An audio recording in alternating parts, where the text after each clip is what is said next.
मनुष्यासितारम् अन्नो अनियांसम् अनुस्मरेत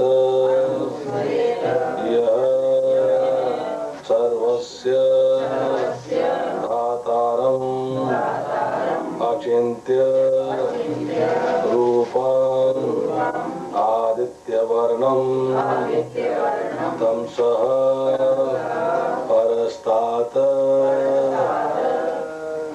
कविं पुराणम् अनुशासितारम् अन्नो अनियासम् अनुस्मरेत् यः सर्वस्य धातारम् अचिन्त्य रूपम् आदित्यवर्णं तमसः परस्तात् कविं पुराणम् अनुशासितारम् अन्नो अनियासम् अनुस्मरेत् यः सर्वस्य धातारम् अचिन्त्य रूपम् आदित्यवर्णं तमसः परस्तात् कविं पुराणम् अनुशासितारम् अन्नो अनियासम् अनुस्मरेत् यः सर्वस्य धातारम् अचिन्त्य रूपम् आदित्यवर्णं तमसः परस्तात्। इसका अनुवाद पढ़ता हूँ, कृपया सब लोग जो है ध्यान पूर्वक सुने। मनुष्य को चाहिए कि परम पुरुष का ध्यान सर्वज्ञ, पुरातन, नियंता, लघुतम से भी लघुतर, प्रत्येक का पालन करता, समस्त भौतिक बुद्धि से परे, अचिंत्य तथा नित्य पुरुष के रूप में करे। वे सूर्य की भांति तेजवान हैं और इस भौतिक प्रकृति से परे दिव्य रूप हैं। अगला श्लोक पढ़ता हूँ। मृत्यु के समय जो व्यक्ति अपने प्राण को बाहों के मध्य स्थिर कर लेता है और योग शक्ति के द्वारा अविचलित मन से पूर्ण भक्ति के साथ परमेश्वर के स्मरण में अपने को लगाता है, वह निश्चित रूप से भगवान को प्राप्त होता है। जो वेदों के ज्ञाता हैं, जो ओंकार का उच्चारण करते हैं, जो संन्यास आश्रम के बड़े बड़े मुनि हैं, वे ब्रह्म में प्रवेश करते हैं। ऐसी सिद्धि की इच्छा करने वाले ब्रह्मचर्य व्रत का अभ्यास करते हैं। अब मैं तुम्हें वह विधि बताऊंगा जिससे कोई भी व्यक्ति मुक्ति लाभ कर सकता है।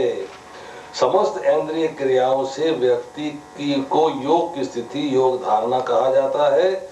इंद्रियों के समस्त द्वारों को बंद करना, मन को हृदय में, प्राण वायु को सर में केंद्रित करके मनुष्य अपने को योग में स्थापित करता है। इस योगाभ्यास में स्थित होकर तथा अक्षरों के परम संयोग ओंकार का उच्चारण करते हुए यदि कोई भगवान का चिंतन करता है और अपने शरीर का त्याग करता है तो निश्चित रूप से आध्यात्मिक लोकों को जाता है। आज प्रभु जी कौन बोलेगा आज बताइए। है मेरी बात खुल जाएगा, आवाज नहीं आनी चाहिए। 8वें अध्याय का 9वां श्लोक। अनुवाद। मनुष्य को चाहिए कि परम पुरुष का ध्यान सर्वज्ञ, पुरातन, नियंता, लघुतम से भी लघुतर, प्रत्येक का पालन करता, समस्त भौतिक बुद्धि से परे, आचिंत्य तथा नित्य पुरुष के रूप में करे। वह सूर्य की भांति तेजवान है और इस भौतिक प्रकृति से परे दिव्य रूप में है। तात्पर्य। इस श्लोक में ईश्वर के चिंतन की विधि बताई गई है। पहली बात यह है कि भगवान पुरुष है। भगवान कवि हैं, अर्थात वह भूत, वर्तमान तथा भविष्य के ज्ञाता हैं, अर्थात सब कुछ जानने वाले हैं। वह प्राचीनतम पुरुष हैं क्योंकि प्रत्येक वस्तु उन्हीं से ही उत्पन्न है। वह ब्रह्मांड के परम नियंता हैं। वह अणु से भी सूक्ष्म है और अणु के हृदय में भी प्रविष्ट करते हैं। इससे लघुतम से लघुतर कहलाते हैं और परमात्मा रूप में उनका नियंत्रण करते हैं। वे इतने लघु होते हुए भी सर्वव्यापी हैं और सबका पालन करने वाले हैं। वे अपनी औचित्य शक्ति द्वारा इन समस्त लोकों तथा आकाश गंगाओं को धारण किए हुए हैं। ईश्वर की शक्ति हमारी कल्पना या विचार शक्ति से परे है, इसलिए अचिंत्य कहलाती है। हरे कृष्ण। भगवान का स्मरण करने को कहा गया है जो त्रिकाल लगे हैं, अर्थात तीनों कालों के ज्ञाता है। इसी भगवान से प्रत्येक वस्तु का उद्गम हुआ है। वे ही इस ब्रह्मांड के नियंता हैं। वे अणु से भी सूक्ष्म हैं और केश की नोक के 10,000वें भाग के बराबर होकर भी हर जीवात्मा के हृदय में विराजमान है। इसलिए भगवान को सर्वव्यापक सर्वपालक कहा गया है। अपनी अचिंत्य शक्ति के कारण भगवान भीमकाय लोकों तथा नक्षत्रों को धारण करते हैं। हमारी बुद्धि इसकी कल्पना भी नहीं कर सकती। इसलिए हमें चाहिए कि तर्क वितर्क छोड़कर शास्त्रों के कथन को प्रमाण मानकर उनका अनुकरण करें, तभी हमें ज्ञान की प्राप्ति होगी। तो वे मन को भगवान की भक्ति में स्थिर कर लेता है। वे अपने प्राणों को आज्ञा चक्र में ले जाते हैं। वे अवश्य मेरे धाम के अधिकारी हो जाते हैं। परंतु ये निरंतर अभ्यास से 6 चक्रों पर ध्यान लगाने से ही संभव है। परंतु जो निरंतर अनन्य भाव से मेरा स्मरण करता है उसके लिए सुलभ हूँ, क्योंकि वह मेरी भक्ति में हमेशा प्रवृत्त रहता है। ये भगवान ने अब 14वें श्लोक में कहा है। परंतु जो व्यक्ति योग के अभाव में होगा वह कभी भी मृत्यु के समय इस दिव्य को कभी भी नहीं पा सकता, क्योंकि मनुष्य का मन चंचल है और उसे विचलित होने से रोकने के लिए योग का यानी भक्ति योग का अभ्यास करना चाहिए। तभी मृत्यु के समय भगवान की भक्ति याद आ जाती है और ये निरंतर अभ्यास करने से ही संभव है। और कोई? हाँ, 11वां बाल की नोक का 10,000वां हिस्सा तो आत्मा का साइज है, भगवान का साइज नहीं है। ध्यान रखिएगा। सूक्ष्मता बताइए। सूक्ष्मता उतनी नहीं है। उसको सूक्ष्मता जो सूक्ष्मता आत्मा की बताई जा रही है उसकी आप भगवान के साथ मिलान वर्ग चर्चा मत करिए। इसी में पढ़ के आप बताइए। जीवात्मा केश की नोक के 10,000वें भाग के बराबर। जीवात्मा तो बोला जी आपने भगवान की चर्चा करी। मैंने कुछ लिखा केश की नोक के 10,000। तो कौन भगवान की चर्चा हो रही है ना, तो केश की नोक के बराबर भगवान की चर्चा हो रही है।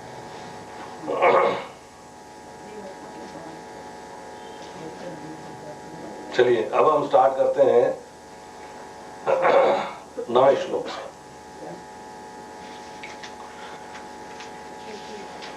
सातवें अध्याय के अंत में अर्जुन ने 6 चीजें पूछी। नंबर 1 ब्रह्म क्या है, अध्यात्म क्या है, कर्म क्या है, अधिभूत क्या है, अधिदैव क्या है और अधियज्ञ क्या है। इनकी चर्चा जो है भगवत गीता के अंदर 8वें अध्याय के पहले 4 श्लोकों में यही प्रश्न हुए हैं और उसके बाद अगले एक आखिरी प्रश्न हुआ है जहां अर्जुन ये पूछता है कि यज्ञ का स्वामी कौन है, शरीर में कैसे रहता है, मृत्यु के समय भक्ति में लगे रहने वाले आपको कैसे जान पाते हैं। इसको एक्सप्लेन किया है भगवान ने 5वें, 6ठे, 7वें और 8वें श्लोक में, जहां भगवान ने कहा कि जीवन के अंत में जो केवल मेरा स्मरण करते हुए शरीर का त्याग करता है तुरंत मेरे स्वभाव को प्राप्त करता है, इसमें अंश मात्र भी संदेह नहीं है। हे कुंती पुत्र, शरीर त्यागते समय मनुष्य जिस भाव का स्मरण करता है उस भाव को निश्चित रूप से प्राप्त होता है।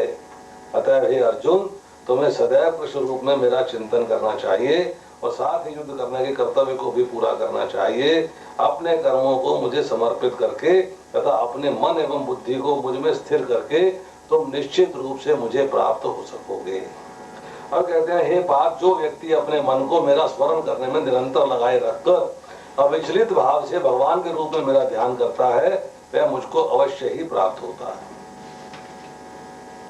अब समझिए, भगवान ने इन 4 प्रश्नों का उत्तर देने के बाद अब चर्चा कर रहे हैं किसकी?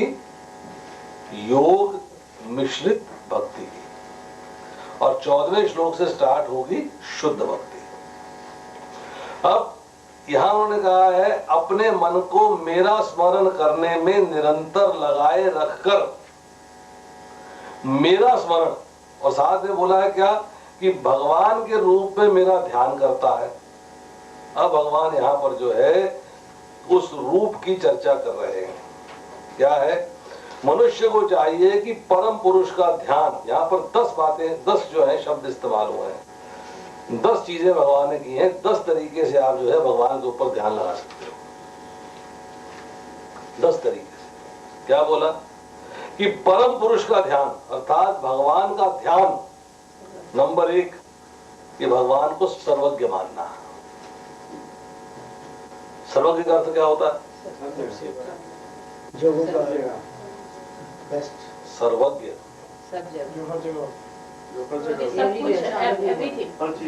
यह ज्ञान के लिए होता है, सर्वत्र होता है, सब जगह,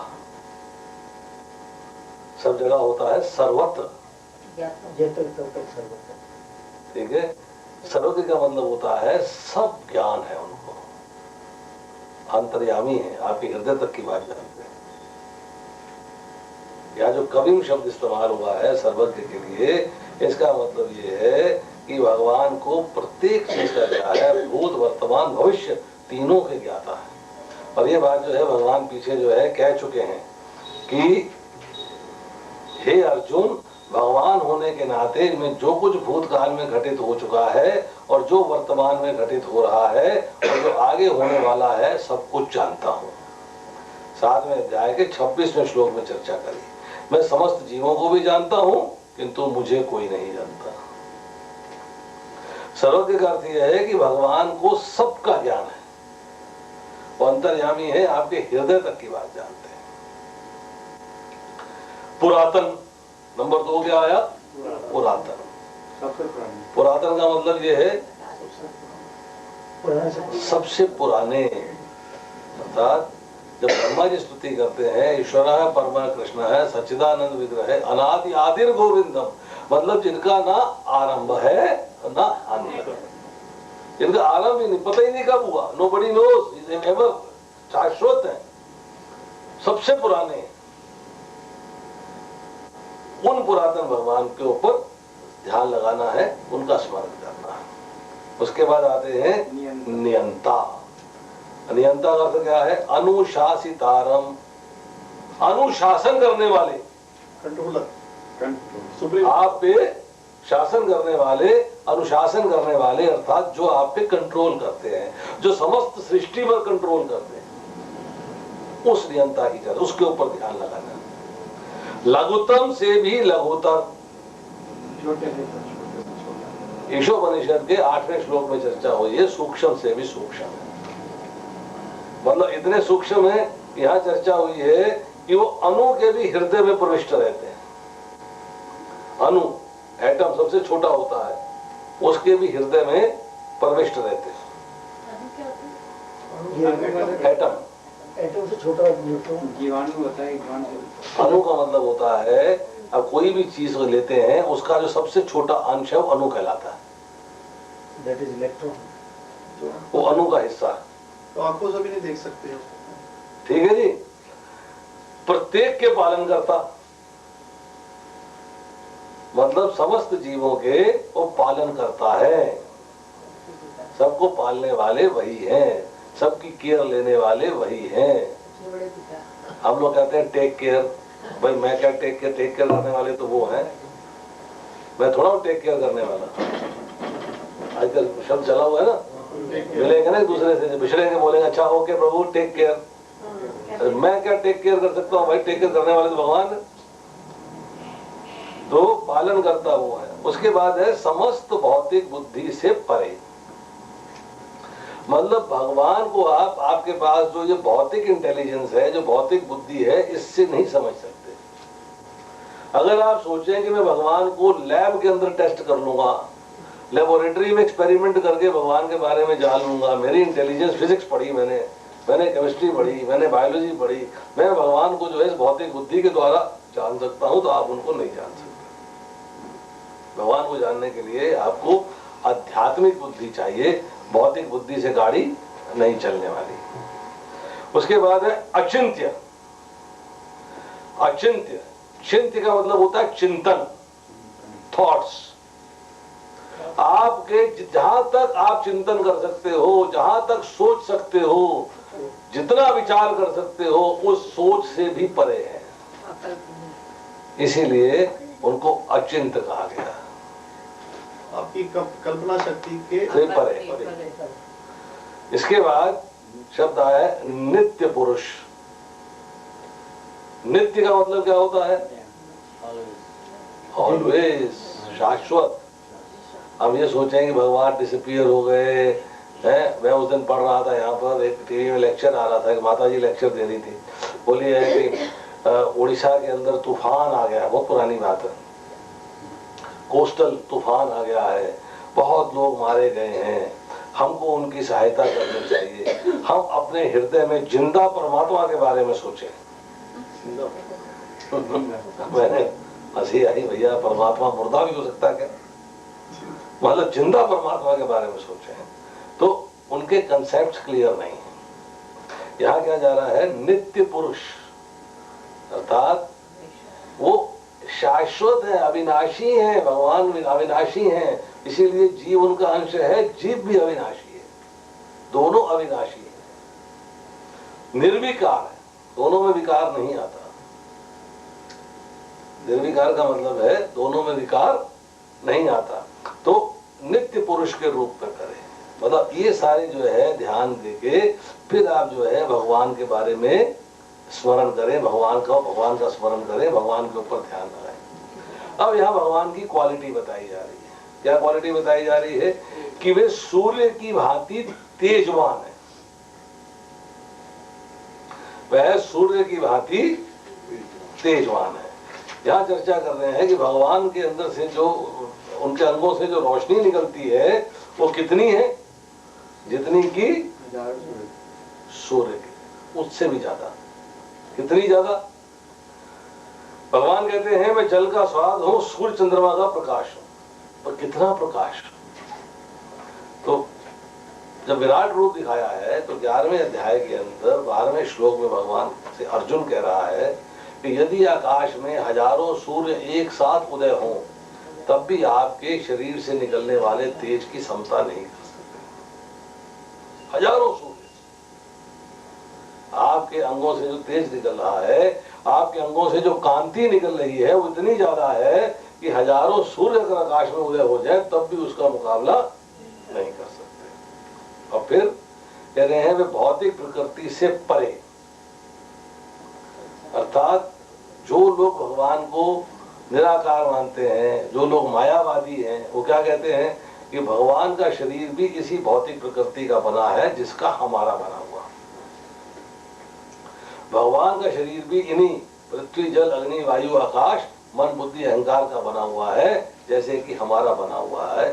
परंतु यहाँ शास्त्र स्पष्ट कह रहा है, भगवत गीता स्पष्ट कह रही है कि भगवान इस भौतिक प्रकृति से परे हैं, इस भौतिक प्रकृति के नियंता है, भौतिक प्रकृति में एंटेंगल्ड नहीं। अगर भौतिक प्रकृति का बनाओ तो भगवान शाश्वत हो ही नहीं सकते। शाश्वत हो ही नहीं सकते। और फिर दिव्य रूप है। दिव्य मतलब उनका जो स्वरूप है ट्रांसेंडेंटल है। कैसा है? जो पीछे चर्चा हुई है, मेरे स्वभाव को प्राप्त करता है, अर्थात सच्चिदानंद। अब यहां चर्चा आ रही है कि उन भगवान का स्मरण हो रहा है। स्मरण सारा जीवन चल रहा है, ये नहीं है कि मृत्यु के समय में स्मरण करना है। अभ्यास होगा तो सारा जीवन स्मरण चल रहा है। अब यहाँ कह रहे हैं मृत्यु के समय जो व्यक्ति अपने प्राण को पांवों के मध्य स्थिर कर लेता है और योग शक्ति के द्वारा अविचलित मन से पूर्ण भक्ति के साथ परमेश्वर के स्मरण में अपने को लगाता है, वह निश्चित रूप से भगवान को प्राप्त होता है। तो जो लोग अष्टांग योग का अभ्यास करते हैं, जो 8 अंगों का अभ्यास करते हैं, अष्टांग योग का अभ्यास करते हैं, यहाँ उनकी चर्चा हो रही है कि अगर आप जो है अपने प्राणों को बाहों के मध्य, अर्थात यहाँ पर जो है स्थिर कर लें, उसमें क्या शर्त है कि आपको मृत्यु के समय अनकॉन्शियस नहीं होना, कि बेहोश पड़ा व्यक्ति जो है स्थिर नहीं कर सकता। अस्पताल में पड़ा हुआ है, नलकियां लगी हुई है, बाएं नलकी है, दाएं नलकी है, पेशाब में नलकी है, मुंह में नलकी है और आंखें बंद हैं, होश उसे है नहीं, तो वो कहाँ आंखों के मध्य में, भौं के मध्य में जो है वो प्राण को स्थिर करेगा। तो यहाँ उस योगी की चर्चा हो रही है, उस योगी जो योग शक्ति के द्वारा, अब उसका मन जो है योग के द्वारा उसने मन को कंट्रोल कर लिया है, अब उसका मन जो है विचलित नहीं है, अब वो पूर्ण भक्ति के साथ परमेश्वर के स्मरण में अपने आप को लगाता है। प्राणों को यहाँ फिक्स कर लिया और भगवान का स्मरण चालू। वो व्यक्ति निश्चित रूप से भगवान को प्राप्त होता है। कौन व्यक्ति भगवान को प्राप्त होता है? जो ये सारे प्रोसेस कर लेता है। अब इसमें जो है 6 चक्र जैसे बताए, इसमें ये आज्ञा चक्र है, यहाँ पे इसको फिक्स करना। कुछ लोग इसकी प्रैक्टिस करते हैं, परंतु अब अगले श्लोक में कहा है जो वेदों के ज्ञाता हैं, जो ओंकार का उच्चारण करते हैं, जो संन्यास आश्रम के बड़े बड़े मुनि हैं, वे ब्रह्म में प्रवेश करते हैं। बहुत क्लियर है। यत अक्षरम वेद विद, मतलब जो अक्षरम, अक्षरम मतलब क्या है? अक्षरम का मतलब ये है कि जो भगवान का स्मरण न करके वो ओंकार का उच्चारण करते हैं, अर्थात भगवान के निराकार स्वरूप को ध्यान में देते हैं। यहाँ भगवान के निराकार स्वरूप की चर्चा हो रही है। वे ब्रह्म में प्रवेश करते हैं, अर्थात वो ब्रह्म ज्योति तक जाते हैं। अभी बताएंगे। जो भगवान के निराकार स्वरूप को ध्यान में देते हैं, अर्थात ओंकार का उच्चारण करते हैं, जो संन्यास आश्रम के बड़े बड़े मुनि हैं, वे ब्रह्म में प्रवेश करते हैं। ऐसी सिद्धि की इच्छा करने वाले ब्रह्मचर्य व्रत का अभ्यास करते हैं। अब मैं तुम्हें विधि बताऊंगा जिससे कोई भी व्यक्ति मुक्ति लाभ कर सकता है। अब यहाँ जो है प्रश्न ये आता है, 2 शब्द आए। नंबर 1 वेद विद, ठीक है जी। दूसरा आया ब्रह्म ज्योति और तीसरा आया निर्गुण निराकार। इनका अर्थ जो है समझ लें। वेद विद का मतलब है जो वेदों के ज्ञाता है, और वेदों के ज्ञाता जो है कहां तक? उतने हिस्से तक जहां पर कि वेदों के अंदर चर्चा हुई है भगवान के निर्गुण निराकार स्वरूप की, उतना ही ज्ञान है, उससे आगे नहीं बढ़े। भगवान के सगुण साकार रूप की आगे नहीं बढ़े। कहां तक पहुंचे हैं? निर्गुण निराकार स्वरूप तक, उनकी चर्चा हो रही है। दूसरी चर्चा हुई कि अक्षरम, अक्षर क्या है? अक्षर है ओंकार, ओम। जो लोग जो है मृत्यु के समय ओंकार का उच्चारण करते हैं, अर्थात वो भगवान के साकार स्वरूप का ध्यान न लगा के भगवान के निराकार स्वरूप पर ध्यान लगाते हैं। और प्रश्न ये है, निराकार क्या है? साकार का मतलब होता है आकृति सहित, अर्थात एक आकार है। वो ट्यूब साकार है, उसकी रोशनी का आकार नहीं है, तो निराकार है। ये बल्ब फ्रेम जो लगा हुआ है ये साकार है, इससे जो रोशनी निकल रही है वो निराकार है। तो लोग कहते हैं कि भगवान जो है, जो कि सर्वज्ञ हैं, सर्वव्यापक हैं, सर्वत्र हैं, अणु में है, हर प्रत्येक वस्तु में विराजमान है, उनका स्वरूप कैसे हो सकता है? उनका तो कोई आकार ही नहीं है। वो लोग जो है भगवान को निराकार मानते हैं। वो लोग कहते हैं कि भगवान के अंगों से जो ज्योति आ रही है, भगवान के अंगों से जो रोशनी आ रही है, उसी को भगवान मान लेते हैं। जैसे जो है प्रभुपाद जी जो है दूसरे अध्याय के दूसरे श्लोक के अंदर जो है एग्जाम्पल दे रहे, बोले सूर्य के बारे में पूछा, सूर्य क्या है? उसने रोशनी दिखा दी, बोले देखो सूर्य ये है, तो सूर्य की किरणों को ही सूर्य बता दिया। दूसरा व्यक्ति कहता है वो देखो सूर्य थाली की तरह, वो बड़ा सूर्य चमक रहा है, वहां से रोशनी आ रही है। तीसरा व्यक्ति कहता है वो सूर्य है, वहां से रोशनी आ रही है, परंतु सूर्य जो है उसमें सूर्य लोक का देवता है विवस्वान, तो उसे कंट्रोल कर रहा है। तो 3 श्रेणियां हो गई, प्रथम श्रेणी, द्वितीय श्रेणी, तृतीय श्रेणी। तो जो पहला वाला है वो सिर्फ रोशनी, भगवान के निराकार स्वरूप को मानता है। दूसरा वाला भगवान के सतचित स्वरूप को मानता है। सतचित का मतलब है भगवान आपके हृदय में परमात्मा के रूप में विराजमान है। और तीसरा जो है भगवान के पूर्ण सच्चिदानंद स्वरूप को मानता है, सतचित आनंद। अर्थात भगवान सगुण है, भगवान साकार है। भगवान भी एक पुरुष की तरह है, परंतु उनका शरीर जो है हमारी तरह भौतिक नहीं है, उनका शरीर दिव्य है।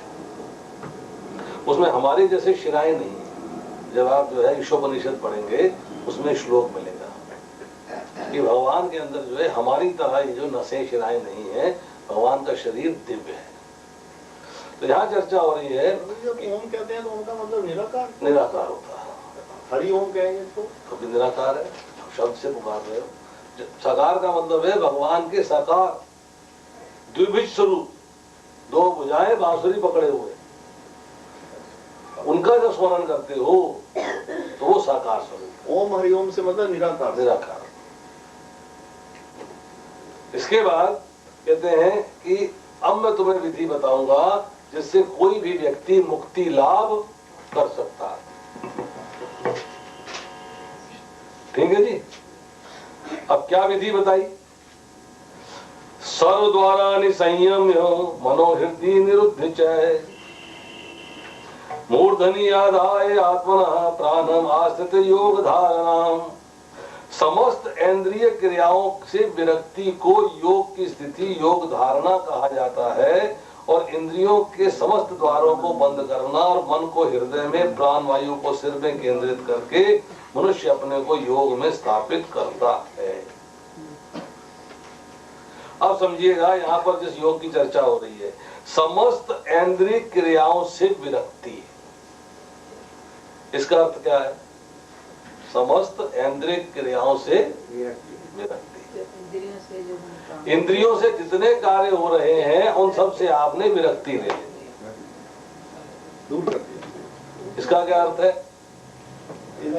अष्टांग योग के अंदर सबसे पहला जो स्टेप है वो है यम। यम का मतलब होता है आपने अपनी इंद्रियों को वश में किया। दूसरा है नियम। नियम का मतलब है कायदे कानून, फॉलोइंग रूल्स एंड रेगुलेशंस। आपने कुछ नियम है उनका पालन करना। तीसरा है आसन। आप जगह कहाँ बैठना है, मृगशाला होनी चाहिए, इतना ऊंचा होना चाहिए, धरती होनी चाहिए, उषा होनी चाहिए, सारा आसन किस तरीके से आपने आसन को बनाना है, उस आसन पर बैठना है। उसके बाद चौथा स्टेप है प्राणायाम। प्राणायाम का मतलब है अपने सांस को, अपने प्राण को कंट्रोल में करना। प्राणायाम की विधि है। प्राणायाम की विधि में क्या है? ऐसा कहते हैं कि प्राण का स्थान जो है ऊपर हृदय में है और अपान का स्थान जो है नीचे गुदा में है। अपान का मतलब होता है वायु को नीचे गुदा की ओर ले जाना, और प्राण का मतलब है वायु को ऊपर हृदय की ओर ले जाना और बाहर निकालना। ये दो स्पष्ट चीजें। अब आपने क्या किया कि अपान के द्वारा बाहर की वायु को चंद्र नाड़ी अर्थात जो बाईं नासिका है, जो बाईं नासिका है, इससे आप भीतर ले गए। तो बाईं नासिका ले जाने का मतलब है आपने दाईं नासिका बंद कर ली। ठीक है, इसको बंद कर ली और बाईं नासिका से आप सांस को अंदर ले गए। ये जो वायु है ये हृदय से होती हुई प्राण वायु को साथ लेके नाभि से होती हुई अपान वायु में लीन हो जाती है, अर्थात गुदा में जाके ये लीन हो जाती है। अब आपने क्या किया कि प्राण वायु अपान वायु दोनों की गति को रोक दिया। तो पहला स्टेप जो है अपान, जिसमें कि आप बाईं चंद्र नाड़ी से जो है सांस को नीचे लेके जाते हो और प्राण वायु को साथ में सांस को लेते हुए गुदा तक ले जाते हो, अपान वायु में लीन कर देते हो, पूरक कहलाता है। पूरक। कुंभक है प्राण वायु अपान वायु दोनों की गति को रोक देना, न सांस बाहर आ रहा है न सांस अंदर जा रहा है, स्टैंड स्टिल। अब तीसरा किया रेचक। रेचक का मतलब है प्राण वायु को दाई नाड़ी कहलाती है सूर्य नाड़ी। दाई नासिका जो है सूर्य नाड़ी है, तो इस सूर्य नासिका से आपने उसको बाहर निकालना है।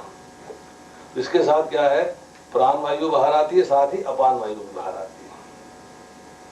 तो चंद्र नाड़ी से अंदर ले गए, पूरक किया, उसके बाद कुंभक किया, सूर्य नाड़ी से रेचक किया, वायु बाहर निकालना। इस तरीके से प्रैक्टिस करके आप जो है प्राणायाम करते हो। अब इसका अगला स्टेप जो है सबसे मुश्किल है। वो है प्रत्याहार, जिसकी यहाँ चर्चा हो रही है कि समस्त इंद्रिय क्रियाओं से विरक्ति, मतलब इंद्रियों को इंद्रिय विषयों से हटाना।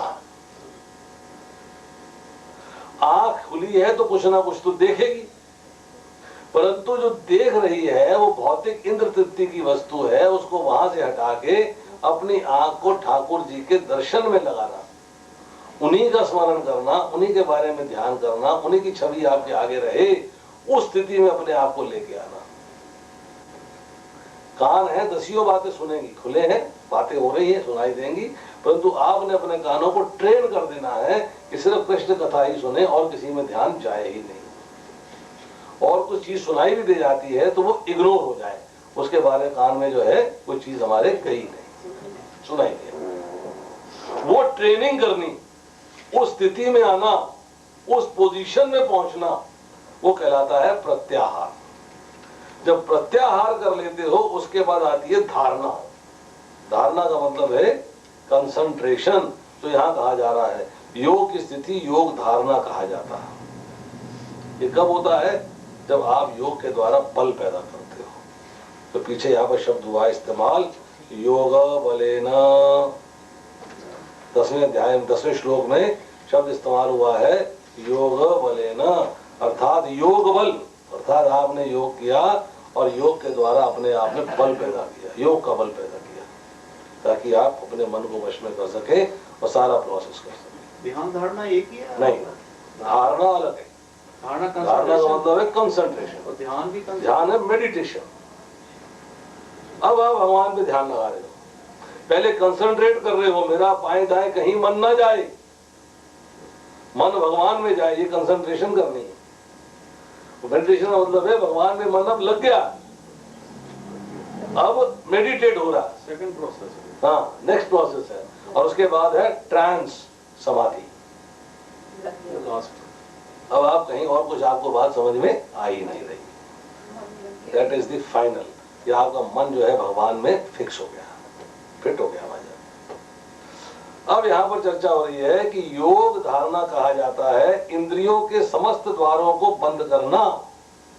तो 10 इंद्रियां हैं तो 10 द्वार है, इनको भी द्वार कहा गया है।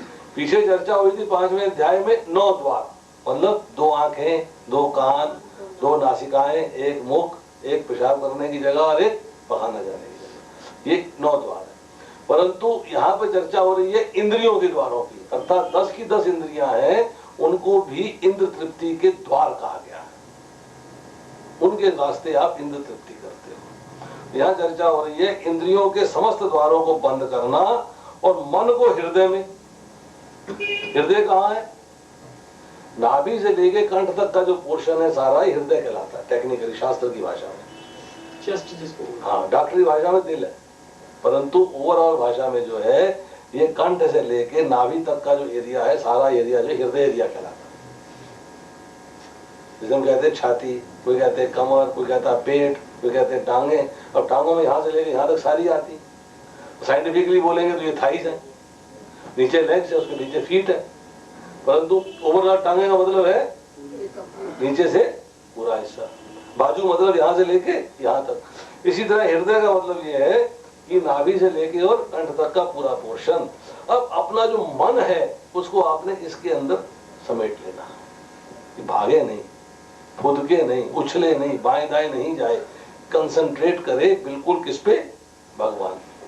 और प्राण वायु को सिर पर केंद्रित करके, जो पीछे चर्चा हुई है कि मृत्यु के समय जो व्यक्ति प्राणों को बाहों के मध्य में स्थिर कर लेता है, मतलब आपने जो है दोनों बाहों के बीच में जो है प्राण वायु को केंद्रित कर दिया। अब मनुष्य ने अपने आप को योग में स्थापित कर लिया, अब वो जो है अष्टांग योग कर रहा है।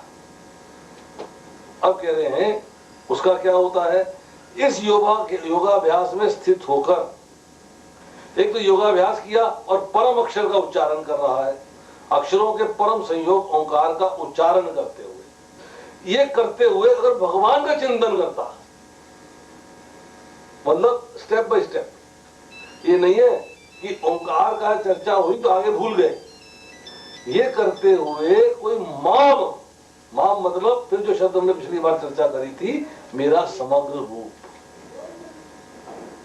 जैसे आजकल जो है कलयुग के लिए क्या है, हम ओम का उच्चारण नहीं करते। कलयुग का उच्चारण क्या है, हरे कृष्णा कृष्णा कृष्णा हरे हरे, हरे राम राम राम हरे हरे। तो कलयुग के लिए हम क्या उच्चारण करेंगे, हरे कृष्ण महामंत्र का। तो अगर जो है कोई अक्षरों के परम संयोग हरे कृष्ण महामंत्र का उच्चारण करता है, जब चर्चा हुई थी तब ओंकार के उच्चारण की बात हो रही थी, और भगवान का चिंतन करता है, अपने शरीर का त्याग करता है, तो निश्चित रूप से आध्यात्मिक लोकों को जाता है। अब आध्यात्मिक लोक कहां है, नंबर 1, और कैसे हैं, नंबर 2। स्वर्ग लोग आध्यात्मिक लोग हैं। आध्यात्मिक लोग क्या है और कैसे हैं और कहां है। जो लोग इसके बारे में डिटेल में अंडरस्टैंड करना चाहते हैं, वो इस लेक्चर के बाद मेरे से मिले, मैं उनको फोटोग्राफिकली सारी चीज समझा दूंगा। फोटोग्राफिकली विरजा नदी डिवाइडिंग लाइन है, जिसको कार्नव सागर भी बोलते हैं। कार्नव सागर के ऊपर परव्योम है जहां आध्यात्मिक लोक है, और कार्नव सागर के इधर विरजा नदी के नीचे ब्रह्मांड है, भौतिक सृष्टि, भौतिक सृष्टियां। तो जो शरीर को त्यागता है, प्रभुपाद जी लिख रहे हैं ना, यदि कोई हरे कृष्णा कृष्णा कृष्णा हरे हरे, हरे राम राम राम हरे हरे मंत्र का जप करते शरीर त्यागता है, तो अपने अभ्यास के अनुसार, अभ्यास के गुण अनुसार आध्यात्मिक लोकों में से किसी एक लोक में जाता है। अब कौन सा एक लोक है और कौन सा आध्यात्मिक लोक है,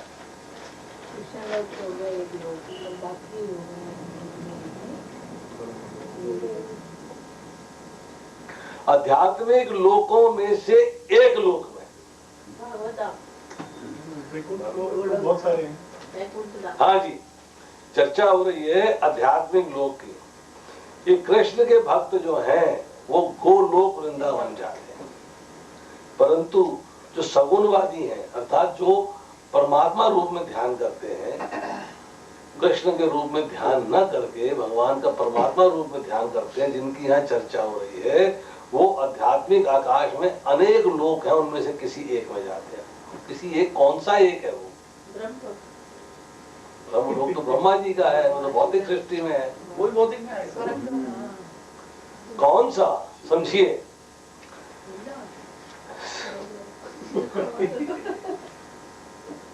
बोले आपका घर किधर है, मुझे घर ढूंढना है, बोले सड़क पे चले जाओ। बोला यहाँ से तो हो आया हूँ, इधर चले जाओ। बोले यहाँ भी हो आया हूँ, इधर चले जाओ। बोले यहाँ भी नहीं है, इधर चले जाओ।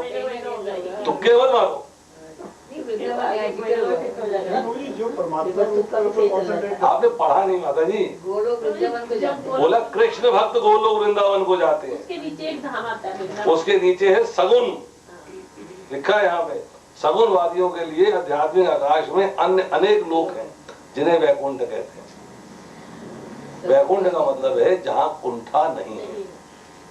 वैकुंठ का मतलब यह है जहां पर कृष्ण नहीं है, परंतु कौन है, कृष्ण के जितने विस्तार हैं हर एक का अपना लोक है, वो सब वैकुंठ कहलाते हैं। राम जी का लोक है, नरसिंह भगवान का लोक है, वराह भगवान का लोक है, पूर्ण भगवान का लोक है, सबके जो लोक हैं वो वैकुंठ है, वो सब वैकुंठ है। उस वैकुंठों की चर्चा हो रही है। तो अनेक लोक हैं, पर जिस व्यक्ति ने जैसा, कोई नरसिंह भगवान का स्मरण करता है तो एक लोक अर्थात नरसिंह भगवान के लोक में चला जाएगा। कोई वराह भगवान का स्मरण करता है, वराह भगवान के लोक चला जाएगा। कोई मत्स्य भगवान का स्मरण करता है, मत्स्य भगवान के लोक चला जाएगा। सबकी कॉलोनियां बनी है, सबकी कॉलोनी, ठीक है जी। किंतु निर्विशेषवादी तो ब्रह्म ज्योति में ही रह जाते हैं, अर्थात जो भगवान को विशेष नहीं मानते, जो भगवान को निराकार मानते हैं, जो भगवान को मायावाद की दृष्टि से देखते हैं, उनके साथ समस्या क्या है कि वो ब्रह्म ज्योति में रह जाते हैं, अर्थात भगवान के अंगों की जो कांति है उसमें रह जाते हैं, उससे पार नहीं जा पाते। तो यहाँ पे चर्चा हो रही है योगा मिश्रित भक्ति। अब इसके बाद जो है 14वें श्लोक से लेके और आगे चर्चा होगी शुद्ध भक्ति की, और शुद्ध भक्ति के बाद जो है फिर चर्चा होगी यहाँ पर कि उन कालों के विषय में बताऊंगा जिनमें संसार से प्रयाण करने के बाद योगी पुनः आता है अथवा नहीं आता है। उन कालों की चर्चा होगी कि किस किस काल में कहाँ कहाँ जो है व्यक्ति जैसे शरीर छोड़ता है, कौन कौन से फैक्टर, कौन कौन से जो है चीजें डिटरमिन करती हैं कि व्यक्ति कहाँ जाएगा। उत्तरायण है, दक्षिणायन है, ठीक है, कैसे काल में गया। तो इनकी चर्चा जो है, इस चैप्टर का नाम है भगवत प्राप्ति, अर्थात भगवान को आप प्राप्त कैसे कर सकते हो। तो जब हम कहते हैं ओम नमो भगवते वासुदेव, इसका क्या मतलब है? भगवान कृष्ण को याद कर रहे हैं? हाँ जी, यही मतलब है। ये जो है सतयुग का मंत्र है, ओम नमो भगवते वासुदेवाय। द्वापर का भी मंत्र है, मतलब वासुदेव भगवान, जो वासुदेव के पुत्र हुए भगवान कृष्ण, उनको याद करना। उनको याद करना है। तो आजकल हाँ जी, आपका प्रश्न एक क्वेश्चन तो पहले ये है कि अभी आपने बताया कि जो परमात्मा स्वरूप में ध्यान करते हैं सब कुछ हमारे अंदर ही है। हाँ, वो मायावादी है सारे, वो कहते हैं मैं भगवान हूँ, वो कहते हैं मैं भी नारायण हूँ, आप भी नारायण हूँ, वो कहते हैं आप अपने गुण सुधारो तो आप भगवान बन सकते हो।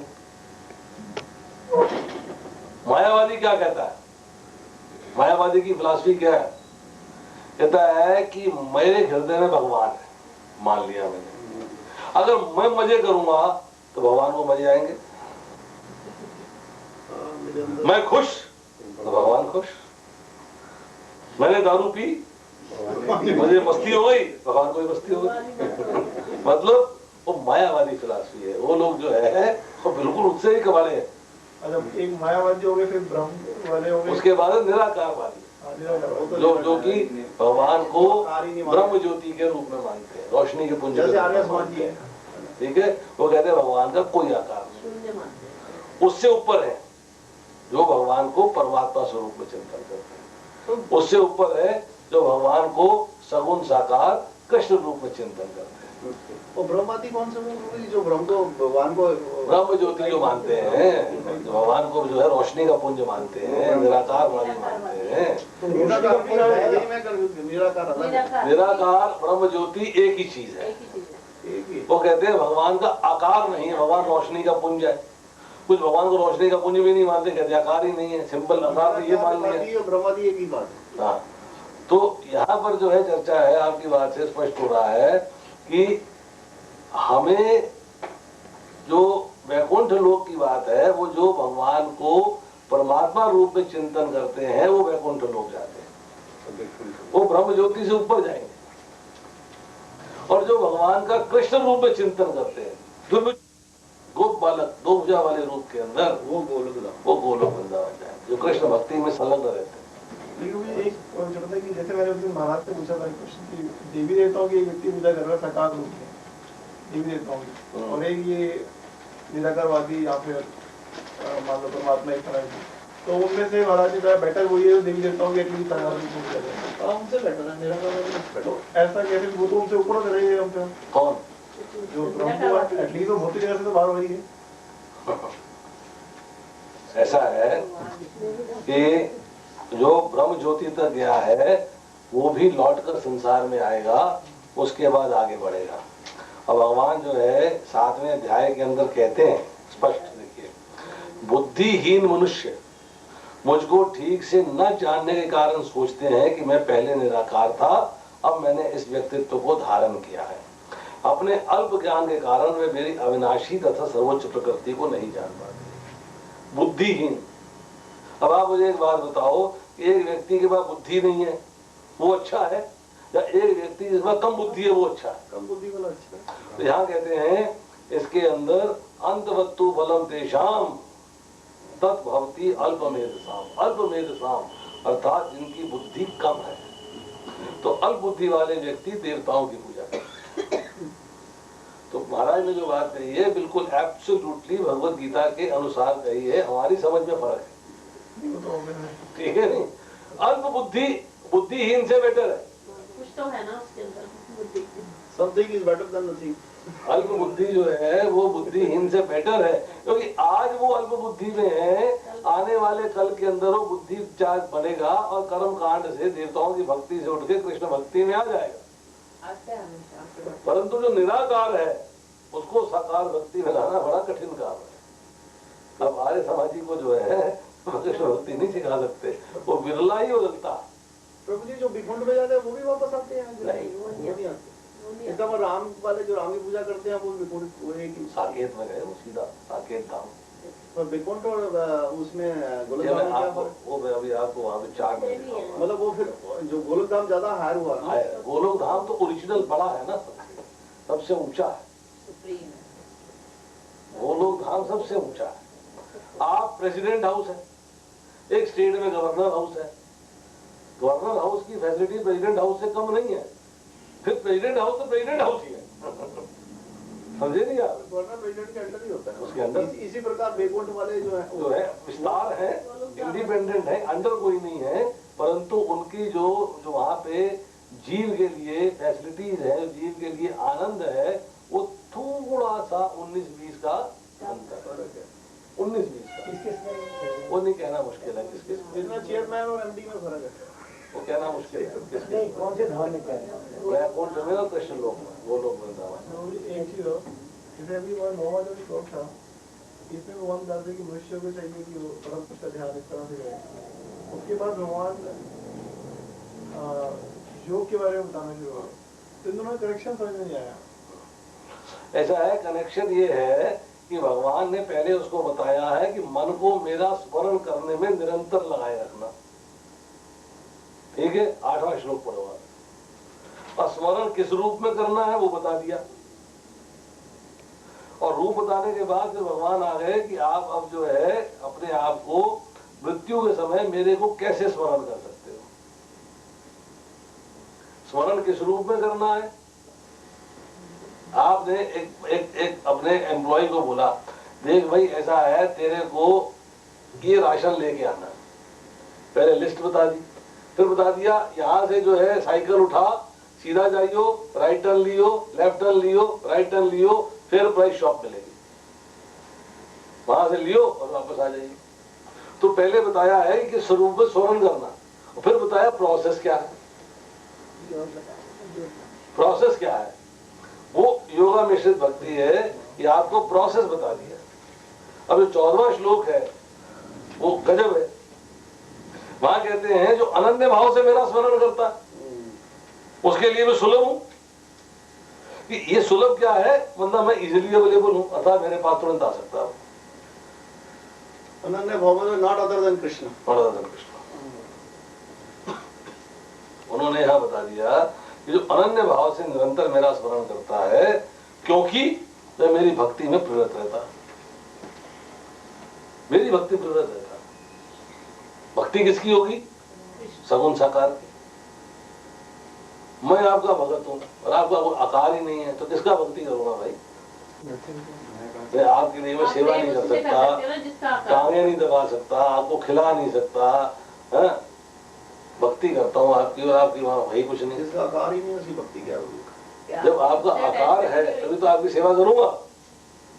यह भगवान कहते हैं अनन्य भाव से निरंतर मेरा स्मरण करता है। यही बात जो है बड़ी सुंदर तरीके से कही है, समझिए आप। एक बहुत सुंदर आपको चीज पढ़ के सुनाता हूँ।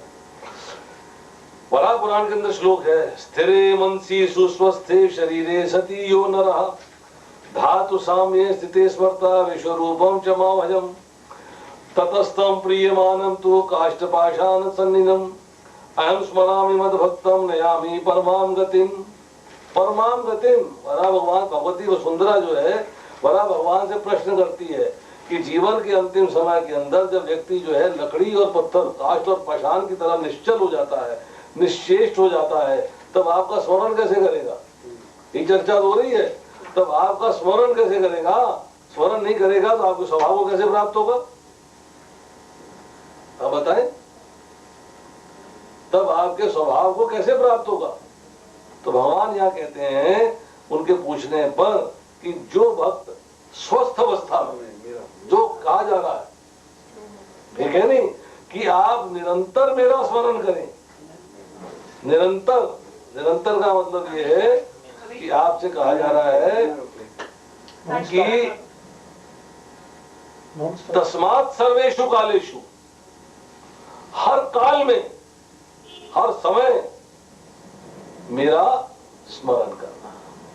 जो निरंतर मेरा स्मरण करेगा, यही फिर 8वें के 14वें में कहा, जो अनन्य भाव से निरंतर मेरा स्मरण करता रहता है।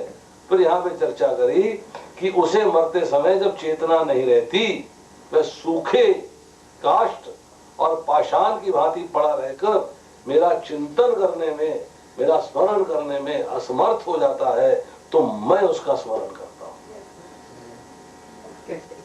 तब भगवान उसका स्मरण करता, यानी कि जो स्टेट ऑफ अवेयर उसका नॉर्मल पीरियड में था वो माना जाएगा। हाँ, वो माना जाएगा। भगवान कह रहे हैं कि मैं उसका स्मरण करता हूँ और उसे परम गति मुक्ति की ओर ले जाता हूँ। अब आप देखिएगा कि कितनी स्पष्ट बात कह दी, भगवान मुक्ति की ओर ले जा रहे हैं। कब ले जा रहे हैं? कि जब आप स्वस्थ अवस्था के अंदर जो है लगातार भगवान का स्मरण करते रहोगे। यही बात कही है, अभ्यास योग युक्तेना चेतसा नान्य नामिना परम परमम पुरुषम दिव्यम याति पार्थ अनुचिंतयन। कि जो व्यक्ति अपने मन को मेरा स्मरण करने में निरंतर लगाए रखता है और अविचलित भाव से भगवान के रूप में मेरा ध्यान करता है, वो मुझको अवश्य ही प्राप्त होगा। कैसे प्राप्त होगा? कि मैं उसका स्मरण करूंगा और मैं उसे अपने साथ ले जाऊंगा। हर चीज का एक प्रॉपर एक्सप्लेनेशन है भगवद गीता में। Only thing is we have to have the intelligence to pick it up. हमने बुद्धि का प्रयोग करके उसको पिक करना। तो भगवान ने कहा है, और फिर यहाँ उसके बाद बताया कि आपको ध्यान किस रूप में करना है।